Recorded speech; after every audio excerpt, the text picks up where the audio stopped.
Robinson, good morning to you as well. Counsel, as we begin, I have entered orders allowing the admittance of Mr. Michael Burt, Mr. Richard Novak, Rohak Biche, and appointing them along with Ms. Catherine Nestor to be Mr. Robinson's counsel. The court enters findings that the combined experience of counsel meets and exceeds the requirements of Rule 8. Counsel, do we have, what would we like to accomplish today?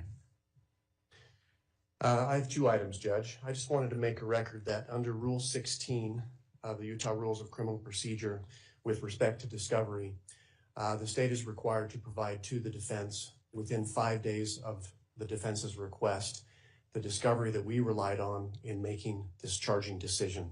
We'll be prepared to do that, so we'll look for defense counsel's request or the next day or so, and we'll provide that to the defense. Thank you. We also, for the court's information, we met this morning with the defense team briefly in our office to talk about discovery and the process, so we'll be working together. There is a substantial amount of discovery in this case, Your Honor. It's voluminous, to say the least, and we're working on a process where we can exchange information as quickly as possible and be efficient in that process. The other item I had, Your Honor, I saw that over the weekend, there was a protection order, pretrial and trial publicity order entered by Your Honor. And I just was seeking some clarification on page 2, at the end of the first paragraph. It reads, "To that end, lawyers participating in the investigation or litigation of this case shall inform all witnesses, investigators, consultants, staff members, or other members of the prosecution or defense teams that the prohibitions contained in this order."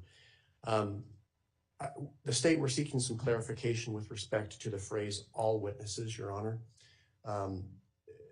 There are a number of witnesses that have yet to be identified that will likely be used in the state's case.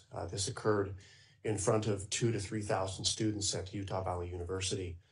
So we're in the process of identifying those witnesses. And so those individuals are presently unknown right now. So we're looking for a little clarification from the court. And I suppose we're not going to make any arguments today, but there may be some follow-up pleadings that we may need to file. Thank you. Ms. Nestor, did you want to be heard about that issue? No, Your Honor, we would defer to whatever the court wants to advise them on that matter. I mean, I think it's fairly obvious that we don't know who all the witnesses are in this case yet. I think it's just important that if anyone is identified that they have information about this order. So I think other than that, we wouldn't weigh in on any other matter. Thank you. Well, thank you for that question. That's an important one. The court will rule that as the witnesses become known to each side, that information is conveyed to abide by this order. Obviously, there are potentially many witnesses, and so it's not the expectation that you would be able to do that up front, but as they become known, I would ask that you would inform them of this. Anything else, counsel?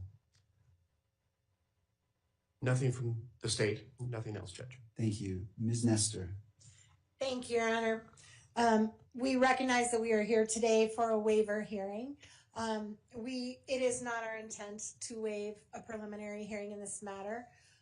We are going to be seeking that one be set. However, based largely on what the state just referred to as far as the voluminous nature of the discovery materials, we do think it would be prudent to simply reset for another conference, another waiver hearing, a little bit down the road, where we have a better idea once we start seeing the discovery as it rolls in. I do recognize we're going to be getting that first batch in 5 days, but it's my understanding from our meeting today that there is massive amounts of digital that is going to be coming, and until we can kind of get our heads around exactly what we're dealing with and how much we need to process, it's going to be difficult for us to give you a reasonable expectation of when we will be ready to do the prelims. So we're asking today that we put that decision off And maybe we could check in 30 to 60 days and just kind of let the court know where we're at and how much we're looking at and how much time we may need to set a preliminary hearing. Also, as far as a detention hearing, we are not asking the court to address that issue at this time. Under the statute, the issue is going to come down to the question of whether there's substantial evidence, which right now we're just not in a position at all to be able to even argue to the court. So we are probably going to ask that the court delay that decision possibly until the time of the prelim. But if it's sooner, we will ask the court for a hearing. But at this time, we are not asking the court to make any decisions on that matter. Thank you, counsel. In regards to the next hearing date, how about October 30th at 10 a.m.? That works for the state, Your Honor. Thank you. All right. That's fine for the defense, Your Honor. All right. Now, as we're at the beginning, anything further from counsel from either side? No, Your Honor. Thank you. No, Your Honor. Thank you. As we are at the beginning of this case, it is my intent to only speak when I'm needed or it is necessary. But today I do wish to provide guidance and expectations that you can have for this court and wish to enter an order as well. As this case moves forward, Mr. Robinson's constitutional rights will be protected at every stage. He sits before this court presumed innocent, and that presumption remains unless and until each element of every offense charged against him is proved beyond a reasonable doubt.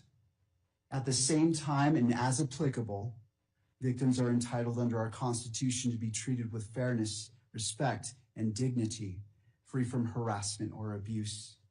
Justice demands that both of these principles, the rights of the accused and the rights of victims, be honored without compromise.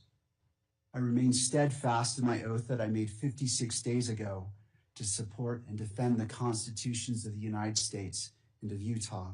I will carry out my duties with fidelity, transparency, and impartiality, treating every person who appears before me with the dignity and respect they are inherently due because they are human beings. Let me be clear. I will not put my finger on the scale of justice. These proceedings will be open to the public, conducted in accordance with the law, and handled with diligence and competence to ensure that justice is never compromised. It is the standing order of this court that Mr. Robinson shall be allowed to appear in person so he can fully engage with his attorneys and participate in these legal proceedings. Also, regardless of who is watching, whether it is the nation or a single individual, we must fulfill our roles with integrity, civility, and diligence. I encourage each of you to give your very best to this case. Neither Mr. Robinson nor the people of Utah deserve anything less than the fair and impartial administration of justice. In regards to the next hearing, counsel, on that October 30th date at 10 a.m., it's the court's intent that be in person if it be the wish of counsel for the defense for Mr. Robinson to be present. It is, Your Honor. Thank you. Thank you. Counsel, anything else that we can address today? Your Honor, we appreciate the court's comments with respect to Your Honor's role in this case. In like matter, we commit to approach this case with integrity, with professionalism and civility. We are truth seekers. We will aggressively pursue the truth in this case. Thank you. Thank you. All right, counsel, unless there's anything else, thank you for being here. This court is in recess.